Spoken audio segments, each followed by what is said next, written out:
Team 1. Breach, breach, breach.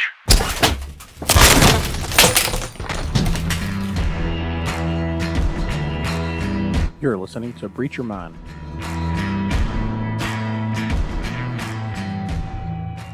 Hey guys, welcome back to Breach Your Mind.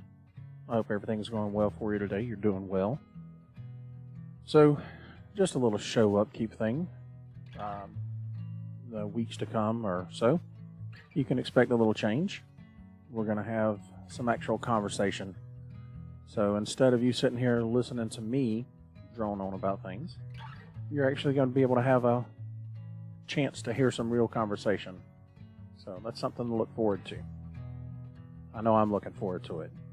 I gotta say, sitting in front of a microphone, sitting here having this conversation myself, it's well, it's a little different. I'm not used to that. So, just something to look forward to.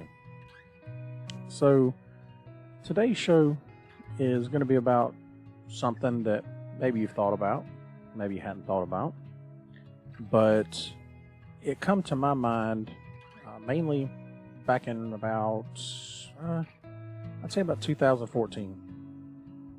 So, if you guys will think back with me, back in 2014, there was a racially charged incident that occurred. A gentleman by the name of Michael Brown. I know there's mixed feelings about that, but that's not what we're getting into right now.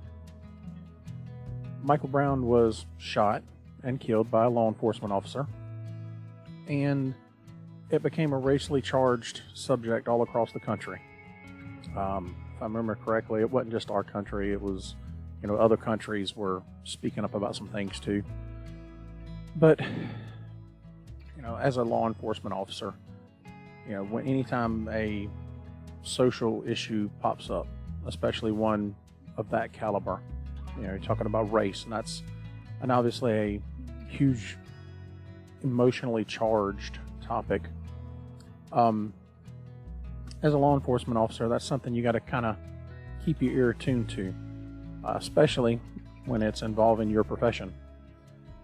So, back in 2014, that happened, and the country was kind of set ablaze, if you will, with a lot of emotionally charged comments and conversations, and understandably so. But here in our local area, it wasn't something that we were seeing like was being broadcast all across the media. But because we are, still watching the media and we're still on social media and things like that, we saw it too. As law enforcement officers, we were seeing what was going on, and we were trying to stay in tune with our population. But was sitting at lunch one day with my shift, and the topic of Ferguson come up, and one of my guys on my watch, basically it was, I can't remember the whole conversation, but basically it revolved around, what are we going to do? How are we going to handle this situation? And my first and, immediate response was, well, it's simple. You just keep your finger on the pulse of the population. You pay attention to what the people around you are doing, what the people around you are saying, and you mitigate the factors. Try to keep things calm, civil. That's what we're supposed to do. And I guess that didn't make a whole lot of sense, or it didn't seem maybe rational. So I said, hang on, I'll show you. Something simple to do to keep the finger on the pulse. So I got up from the table. It was a buffet restaurant. And I walked up to the buffet, and I just stood there. I got me a plate, was looking across the buffet, and there was a black gentleman standing there next to me. And I looked at him and basically said, man, there's so much food up here that it's kind of hard to pick which one to eat. And he looked at me, smiled, he said, yeah, it is. A whole lot up there. And that's kind of how the conversation went. It didn't last maybe 45 seconds. And at the end of it, we exchanged pleasantries. Told him to have a good day. He said, you too. And we both parted ways and everything was fine. I sat back down at the table. And I said, well, there you go. He said, what? I said, you didn't see that? They said, you just went up there and got some food and talked to a guy. I said, exactly. But you're missing the point. See, I'm a white male. Not only am I a white male, I'm a white male in law enforcement. And the gentleman I was speaking to was African American. So with all this racially charged and emotionally charged conversation and things going on across the country, I stood next to a gentleman in a buffet restaurant, had probably a 45-second conversation with him, and everything was pleasant. Now, obviously, I don't know what was in that man's mind, and he don't know what was in mine. But in that brief 45 seconds, everything was fine. This man didn't yell at me. He didn't shout explicatives at me. You know, nothing. It was a pleasant little 45-second conversation about food at a buffet. And I explained to him, I said, see, if that gentleman was so overrun by what's being broadcast on media, social media and national media alike, then that conversation could have gone a lot different. You know, he could have had quite a few other things to say to me. But he didn't. You know, it was that simple. Just that simple. You know, obviously, if you're looking at social experiments or research in general, that's not a very good representative sample of our entire area. You know, one person out of, you know, I think it's 40, 50,000 at the time, as far as population goes. You know, not a real good representative sample, or even close, but enough of an example for me to show my guys that, you know, not everybody is being drawn in like what's going on in the rest of the country. By no means am I, you know, trying to take the light away or anything like that from what was going on at the time. But for our area, you know, our little piece of America, that's how things were. You know, obviously there were times when we'd come across one or two individuals that would have something to say about it, and was their right. You know, they have the right to feel how they want about it. But for that moment, you know, for that 45 seconds or so, there was nothing wrong. You know, it was just two guys standing at a buffet having a conversation about the food that was there. So that got me to thinking about the whole issue of labels. Now, when I was in college, going through my psychology degree, we talked about that. You know, that was actually one of the topics they really wanted to highlight on. Because in psychology, and it may have changed since I was in, I don't think it should, but that's my opinion. But in that particular lesson, they were talking about labeling someone by their mental disorder or mental disability or mental illness. So somebody that is dealing with schizophrenia. And I say, oh, well, they're schizophrenic. You know, it kind of gets the idea across. You know, you wind up, instead of saying that they are managing or dealing or fighting, you know, this illness, disorder, or what have you, you know, you wind up kind of labeling them as their mental health issue. And what we've learned, and what they've learned through science and studies and things like that, is that when you do that, when you start labeling individuals by their mental health disorder, they start to associate with it. You know, it has a negative effect on the individual, because once you start labeling them that way, that's how they start seeing themselves, as opposed to an individual that is living with a mental health disorder, illness, or what have you. So I decided that I wanted to expand that. You know, I wanted to see how labels affect us in everyday life, not just psychology. You know, I mean, obviously psychology plays a role in it to an extent, but how do these labels affect us in our everyday life, without even thinking about it? So what I decided to do was, in a sort of way, conduct my own social experiment. Now, a lot of social experiments, it's more just kind of watching. It's not really intervening or being a part of. But I call it a social experiment simply because I was going out in society asking them their opinion. So what I wound up doing was I decided that I would go to different individuals, different races, nationalities, what have you, and I would ask people about labeling. Now, obviously, it wasn't so generic. It was much more directed towards what was going on in the country at the time, in 2014, which was a lot of racially charged conversation. And that's all because, just in case for those that don't remember, Michael Brown was a black male, and he was shot and killed by a white police officer. Now, there's a lot of details in there, and you can do your own research on it, or even we can have a conversation about it at some point. But the purpose of this is it was a black male and a white male in which the black male died. And that was the narrative that was being pushed. That was what was being focused on, if you will. The fact that the deceased was a black male and the one that caused him to be deceased was a white male. So that was the purpose of directing this specific conversation. And an example of what I wound up doing was I went to one of our local convenience stores, and while late at night, I'm standing there with the clerk.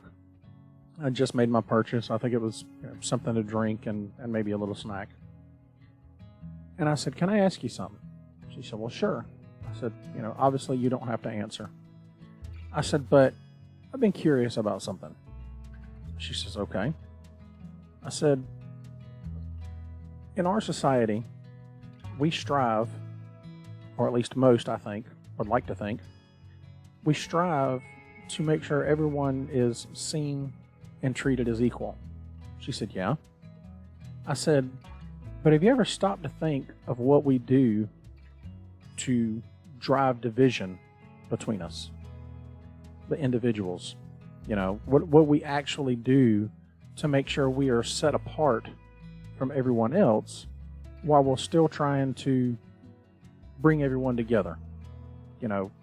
Look and see as everybody as the same, treat them all the same, but at the same time, we're trying to make sure we're all set apart." She goes, "Well, what do you mean?" I said, "Well, take this for instance. Let's say I walked in and I wanted to tell you about a conversation I had with an individual or something that I saw. And in this conversation, the individual's race, nationality, gender, sexual orientation is 100% irrelevant, meaning adding it doesn't add to or take away from the story." She said, "Okay." I said, "If I tell you this story, say for instance, I was sitting at a restaurant eating and I heard a gentleman complaining about the service that he was receiving. And that was the basis of the story. This individual complaining about the service he was getting. Would it make a difference if I said he was a white male, a black female, a Native American? Would it make a difference if, I said that the individual was Islamic, Catholic, added in their religion?" And she stopped and she thought about it for a second. She kind of gave me this confused look, but she wound up telling me that the confused look wasn't because she was confused about the situation, but more so confused at the fact that she never stopped to think about that. Now, my supposition on the whole thing is that, with the exception of specific situations, a person's gender, race, nationality, religious affiliation. Those things don't matter. It's a descriptor that we add to a story or whatever we're telling. It's just a descriptor. And it's a descriptor to set that individual off. But if the story or the conversation is about that individual, what other separation did there need to be? You know? So this is what I did. You know, I went around our little area and I was asking people this. And what I wound up getting more than anything was that no, you know, this person's race, gender, what have you, was irrelevant unless those descriptors were specific to the story. Then what did they add to it? Now, I'm all about adding detail to a story. I've got friends and family to tell you that, you know, I act out my stories and I make the sound effects and try to imitate voices and things like that. So I love descriptors. You know, it helps paint a better picture. But generally speaking, adding in these other descriptors, which sets an individual apart from others, does it really add to the story? And in my thoughts, it really doesn't. You know, I mean, obviously it adds a description, but if that person's description is not relevant to the story, then why does it even need to be mentioned? You know, obviously if you're going into your doctor's office, there are gender, race, religious beliefs, those things matter, you know, because there are certain things that religious beliefs doctors can and can't do. Races have something to do with it, and obviously gender. So with regards to these specific situations where these descriptors matter, why do we have to use them anywhere else? You know? And that really kind of played through my mind. At the time, I even tried to make a little Facebook survey about it. But apparently, not a whole lot of people really wanted to be involved in that, with it being something that was focused on the friends and family that I had on Facebook. And it's understandable. I don't hold it against them. A lot of people don't want their name associated with a conversation like that, just because it is such a emotionally charged situation. But in my instance, it was for my own education. And since then, I'm not perfect, but I try to eliminate those descriptors. If it's not relevant, then I don't really feel the need to put it in there. You know, obviously when I'm doing my job, those things matter. But in my everyday life, or if I'm even on the job just telling a story, I try to eliminate those things because I believe they're irrelevant. I don't think they add anything to the story, and I believe it does nothing but separate an individual from everyone else, which I've already done if that person is the subject of the conversation or the story. And because of that, you know, I choose not to do that. It's a personal choice. I don't see where it's beneficial. Now, like I said, this was back in 2014. And after I conducted my little study and I decided to make these changes in my personal life, I didn't really think too much else about it. You know, obviously it would pop up here and there, but for the most part, I didn't think anything else about it. I had the answer that I needed. I went out not knowing and discovered an answer, and the evidence supported that answer, so I was good with it. Until 2018. So I'm sitting there sipping my coffee.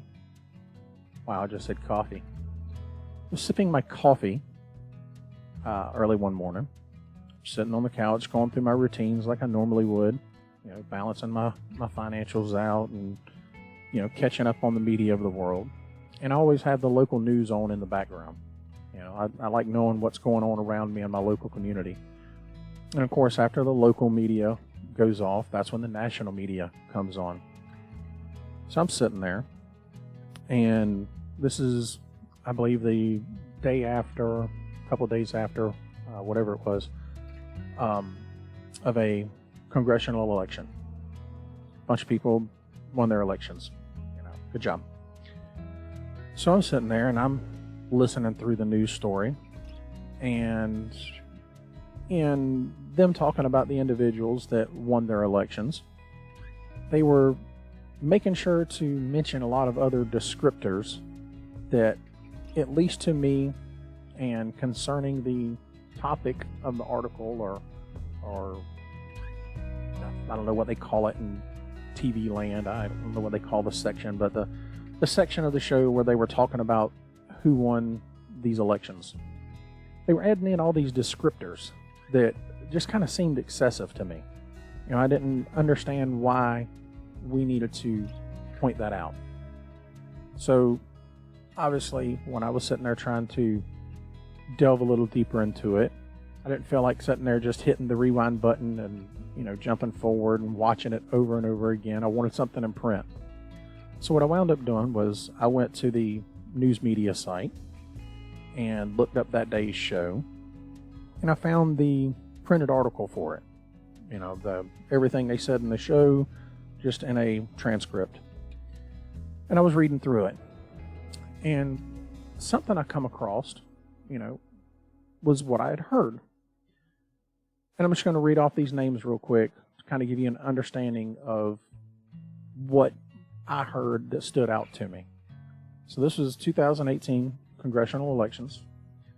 Sharice Davids, the first lesbian Native American elected. Ayanna Pressley, the first black woman in Massachusetts elected to Congress. Jared Polis, the first openly gay governor. Rashid Tlaib, first Muslim Palestinian American. Ilhan Omar, first Muslim Somali American. Deborah, I believe it's Haaland, first Native American. Veronica Escobar and Sylvia Garcia, first Latino women. Now, if the conversation or the topic of that segment of the show, there you go, figured it out. If that segment of the show was about firsts, the first lesbian Native American, the first black woman in Massachusetts, the first openly gay governor, if that segment of the show was about firsts, then these descriptors would make more sense. But that's not what the segment was about. The segment was just simply talking about who won these elections. If it was the incumbent, if it was the challenger. That's what the segment was about. But yet, they chose to add in these additional descriptors. And it just didn't seem to make much sense to me. To me, adding in these descriptors and intentionally separating these individuals who had won their elections, separating them from the rest of the American population, just kind of took something away from it. I know, obviously, with several of these names in that list, that, especially in 2021, there's a lot of conversation and heated arguments about. But at that moment, in 2018, when these individuals won their elections, it was something to be congratulated on. It was accomplishing something. It deserved a moment of congratulations to the individuals that ran their elections and won. Regardless of your political beliefs, religious beliefs, or whatever it may have been, these individuals entered into a contest running for an elected official office, and they won. So it was a moment of celebration, of congratulatory statements being made. And instead, this news media outlet chose to add in these descriptors that set them apart. Now, as far as I'm concerned, and maybe I'm just too simple-minded to think about it any other way, but Sharice Davids, Ayanna Pressley, Jared Polis, Rashida Tlaib, Ilhan Omar, Deborah Haaland, Veronica Escobar, and Sylvia Garcia, they're Americans. They're Americans that ran for public office and won. And as I said in a posting back in 2018. Congratulations. Congratulations to all these individuals that won.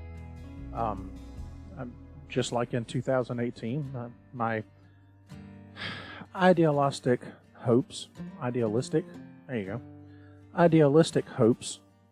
is that these individuals are elected to office and all they want to do is truly help the American population. That's putting all the political crap aside and the separation of the parties and so on and so forth. That's what my idealistic hope is that's what they want.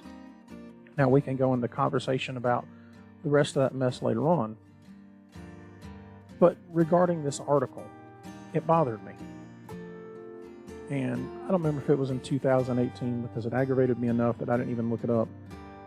But along the same lines came the whole gender classification or gender identification. Now let me go ahead and say, I don't care what you want to identify as. Okay? If you're happy, good. That's all I want. If you're happy and you're helping people and you're making a positive change or bringing positivity to the world, then great. The fact that you identify as a male, a female, you're non-binary, whatever it may be, it's 100% irrelevant. It plays no effect in my life. And I don't mean that to kind of sound, heck, I can't think of the word, but I don't mean for it to sound, like dismissive. But how you identify is, I don't want to say irrelevant, at least as far as everyday, actions and things like that go on, because I know, I would assume that part of the reason why it's become such a huge issue is people wanting to be treated the same based off of their beliefs and so on and so on. And that's fine. But if we're striving and struggling and fighting so hard to make sure we're all seen as the same, we're all equal, that we all have the equal rights and everything, why do we strive so hard to set ourselves apart from everyone else? Now that doesn't mean in your individual life you're, trying harder or working different ways to try to get something for yourself. But in general, generally speaking, why are we fighting so hard just to identify ourselves as something other than the norm? Now that's a huge category in and of itself, because what's normal? But why do you have to have your label? I think when I think of it, one of the things that pops out first and foremost is, I believe it was California or somewhere out west. This individual was in a store, and I believe the clerk referred to the person as a sir. And the individual got highly upset. It's ma'am. And there was this huge spectacle because the clerk misidentified the individual. Again, I'm not trying to take away from your personal identity. But why? This is a person you don't know. Their opinion of you shouldn't matter. But you make this huge spectacle in public just to make sure that clerk and everybody in shouting distance understood that you identified as a ma'am. So what?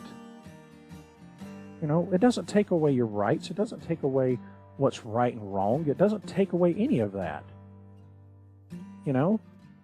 I've said in one of the other shows, as a kid coming up, I would answer the phone in our home and people would confuse me of sounding like my mom.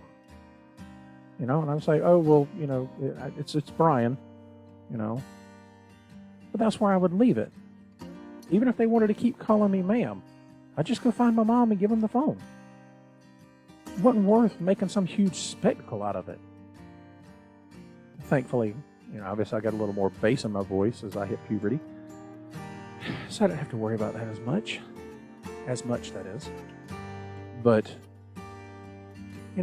this was somewhere in the 90s, I think.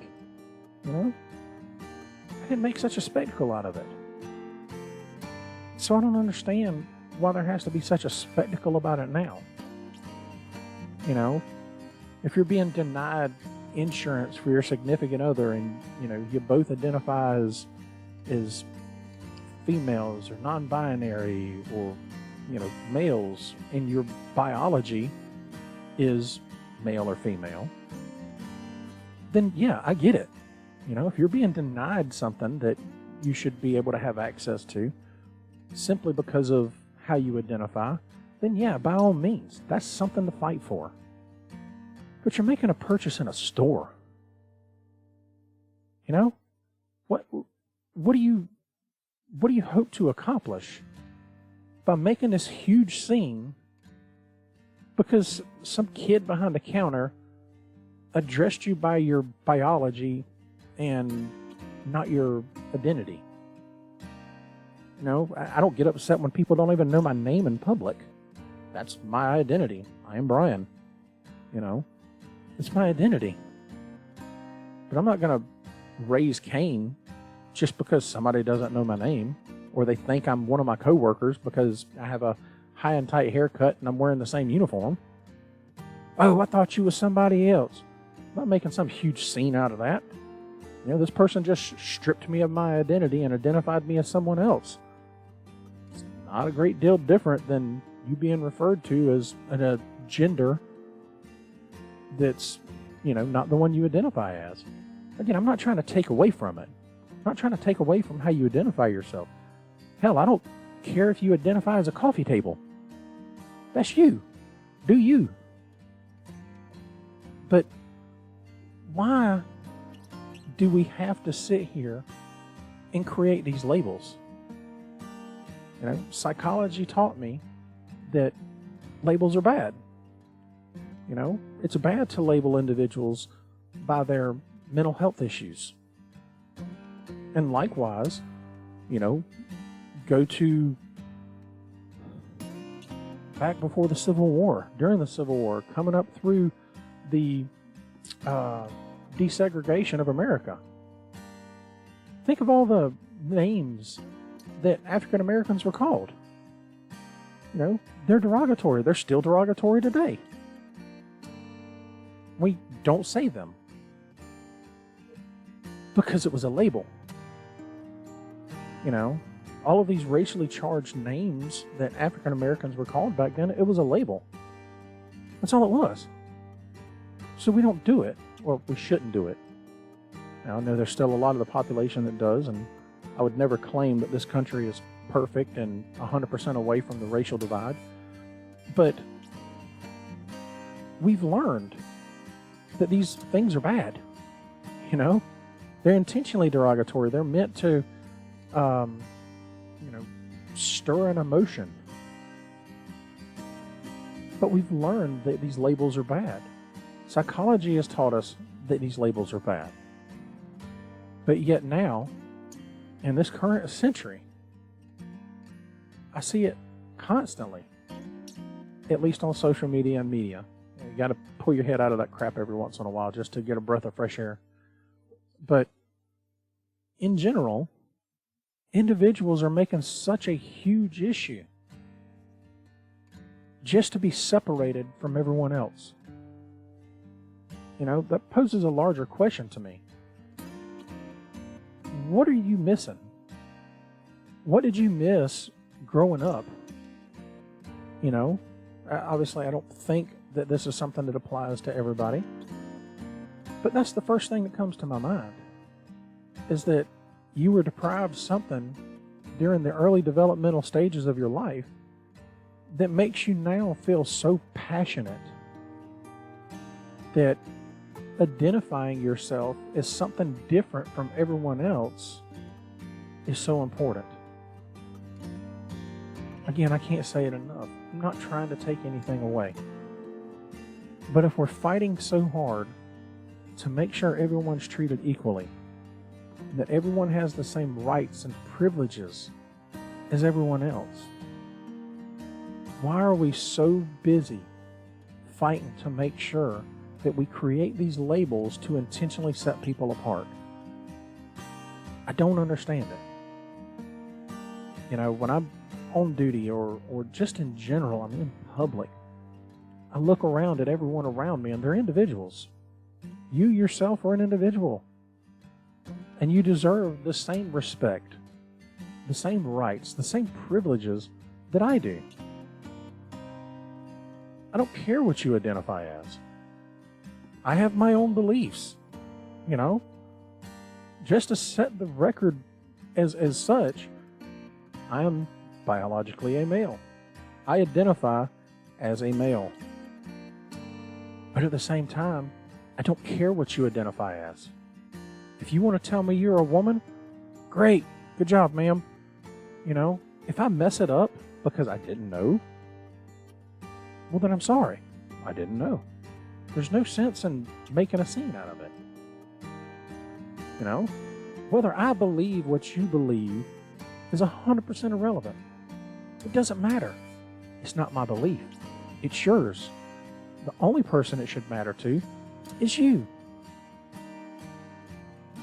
Only person it should matter to is you. The only opinion that should matter is your own opinion. So what am I missing? You know, I've tried to figure this out. And like I said, labels are something I've thought about, obviously during school, but mainly the real hard delve into it started in 2014. You know, we're 7 years past that. 7 years. 7 years ago, I started to really look at how these labels affect our society. And here we are, 7 years later, in my opinion, worse off than we were. Because we strive so hard to set each other separate from everyone else. We try to set ourselves separate from everyone else. You know, we may have different mindsets, we may have different thoughts and beliefs and whatnot, but we're all still the same. We're all still human beings. We all still live on planet Earth. You know, we're the same. I don't get it. You know, I'm sure there are some that would find this emotionally charged and say that, oh, well, you're a cisgender whatever, because I don't know the terms. That's why. You know, you're judging me. Well, I'm not judging you. I don't care. I don't think you get it. You know, the vast majority of society, at least the people that I'm around, they don't care either. You want to identify as a woman? Identify as a woman. You want to say that you're non-binary? Say you're non-binary. Who cares? Live your life like you want to live it. That's the only thing that makes sense to me, is living your life the way you want to live it. Am I missing it? Is it because I'm a white male in America that I'm missing all of this? You know, I know there's some racial comments and things that people can say about what I just said, but I've said it a couple of times. I don't care. I don't care what your gender is. I don't care what your sex is. I don't care what you identify as. You're an individual, and you deserve the same rights and privileges as me. So why is it so important? You know? By all means, if you want to say you're something different, then say you're something different. And if somebody doesn't agree, who cares? What does it matter? Does it really change your life? Because they don't believe, now all of a sudden you're going to go change how you identify yourself? No. If they don't agree with you, so what? Not everybody's going to agree with you. I've been married for 21 years. My wife and I don't agree on a lot of things, but we're still together. We're still individuals. My kids. Lord knows my kids don't agree with me a lot of times. We still love each other. We're still together. But what does it matter? I don't know. I hadn't figured that part out. I don't know that I will. I think there's something else there. And I don't think it's something that I'm missing that's going to change my mind to understand, oh yes, this is what we should be doing. We should be making such a huge issue out of this. Like I said, if you're being deprived of something you should have because of it, then so be it. I'm all for it. Go out, get what you should be able to get. Fight for what you should be able to have. But if what you're fighting for is to make everybody believe what you believe, well, that seems wrong. I mean, look at Hitler. He wanted everyone to believe that blonde hair and blue eyes was a master race. I believe history has proven that it's not really the case. Kind of frowned on what Hitler did. I believe the Jewish community has a little something to say about it. All because he wanted everybody to believe what he believed. And he tried to carry it out. But here we are in 2021 doing the same thing. Doing the same thing. Just because people don't believe exactly what you believe. I don't know, man. It just doesn't make sense. Just because somebody doesn't believe what I believe, I don't go out in there and brain bash them for it. I'm not screaming in their face for it. Whether they believe it or not is irrelevant. I believe it. That's all I care about. And unless we're trying to accomplish a certain thing, I really don't care what their opinion is. Maybe that sounds bad. I don't mean for it to sound bad. But if I let everybody else's opinion affect me, where in the heck would I be? What in the heck would my mental state be? Because I'm so worried about everybody else's opinion. There's a few opinions that I value, and those individuals know it. But for everyone else, I'm sorry, maybe, I don't know. Your opinion's irrelevant to me as far as what I believe. Your opinion on certain topics or this topic or whatever, by all means, I'm all for it. But as far as how it affects my life, sorry, maybe, I don't know. Just what I believe.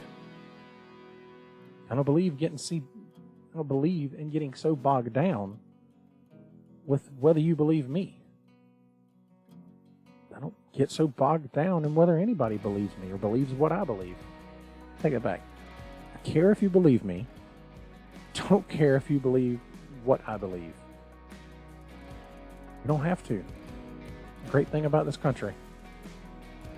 You don't have to believe the same thing as everyone else. You can believe whatever you want. I believe you look back at our history far enough, you'll find 1,000,001 examples of people that didn't believe what you believed, didn't believe what others believed. There was Jim Jones or whatever the guy's name was, where they drank the Flavor Aid so they could all jump on the spaceship following a comet. They believed it. It's tragic. Loss of life over something like that. But hey, who's to say those individuals didn't do it? I don't know. Everybody's got their own beliefs. The only thing I do know is we're not helping ourselves. We're not helping ourselves by creating these labels. We're not helping ourselves by giving ourselves these labels to intentionally set ourselves apart from everyone else. Especially when we've been fighting so hard to draw everybody together, to make sure everybody is seen as the same, have the same privileges, the same rights, but yet we're going to keep labeling. We're going to label ourselves We're going to label those around us. We're going to label people we see on TV, label people we see in the grocery store. We're going to label them. We're going to set them apart. They're not the same as me. I'm better. They ain't. Not even close. Matter of fact, if you believe you're better, as far as a person goes, I think there's a lot of people listening that would tend to think that, you're quite a bit less. If you're so self-entitled that you believe you're better than someone else as a person. Obviously, there's some mitigating factors in there, but in general speaking, when you know nothing else about a person other than what you see, you think you're better than that person, I would submit that you are not. I would submit that that person has a very good chance of being a better person than you because they're more accepting. They're not looking at you, judging you. Or maybe they are. Maybe you two are more alike than you really know. It's just my belief, guys. I don't get it. I don't understand why we're fighting so hard to segregate ourselves by these labels when we're still trying to fight to bring everybody together. I don't think a perfect world exists, but I'd be daggone if I don't think some people are doing the best they can to undo what's been done. Undo the joining of what's already been brought together. I hope you're not one of those individuals. I wouldn't think that if you're listening to this podcast, especially if you've made it this far in, that you are. Maybe you are. And if you are, I hope I've given you something to think about. I hope maybe you'll think about some of the things that were brought up and see how it applies to your life and think maybe a little different. Maybe, just maybe, you'll think that this label you have to have or this label you want to put on someone else, maybe it's not as helpful as you hoped for. By all means, be yourself. Be an individual. But don't get hung up on the label. And if you do believe similar to me, I hope you're able to still get something from this. I hope maybe you'll take the time to look in your life and see if there's something you've done that labels people. And maybe, like me, decide to drop that label. See what of a difference it makes. I know for me it's made things different, at least in my own mind. Once I dropped those labels, it made things a little better for me. Felt like I was contributing in my own small way at bringing us all together. Just my 2 cents, guys. So, rather than droning on, I hope you were able to get something from this show. If not, I've got a few others at this point you can check out. Maybe you can get something from there. But, like I said, we're going to go ahead and wrap this one up. And like I said at the beginning of the show, hopefully in the weeks to come, we're going to change up the format just a little bit and actually be able to have a real conversation rather than just hearing me. So, until then, have a good day, guys, and catch you on the next one.